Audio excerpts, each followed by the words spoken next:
In today's video, I want to show you guys how you can easily fix slow download speed in Windows 11. For this, we can first go into the search bar. Here we look for CMD and then right click on it and then run as an administrator. Click on OK, and now we type in ipconfig/flushdns. You see this here, so click on this, and yeah, after that what we can do is close this, and now we go into the search bar. Here we look for the control panel, and in the control panel we go on on the control panel here, then go on view network status and tasks, and then here we see our connection. So and then click on change adapter settings, and now we do the following steps with our connection. Right click on it and then disable it. Wait like 1 or 2 minutes, and then you can enable it again. This is only to restart your Wi-Fi on your PC.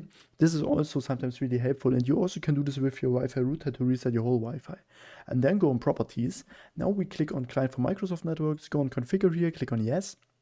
And then we go on power management, and here make sure that you untick this setting, and then go on driver here, update driver, search automatically for drivers, and yeah, here we have already installed the best driver. So what we also can do is close this here, right click on it again, then we go on properties, and then we go on Internet Protocol version 4, properties again, and now we click down here on use the following DNS server addresses, and the preferred DNS server is 1.1.1.1, and the alternative is 1.0.0.1, and after that click on OK, close this, and then you can close all of these things here and then reset your PC, and after that your problem should be fixed. If I could help you with this video, then please leave a like and subscribe, and see you next time.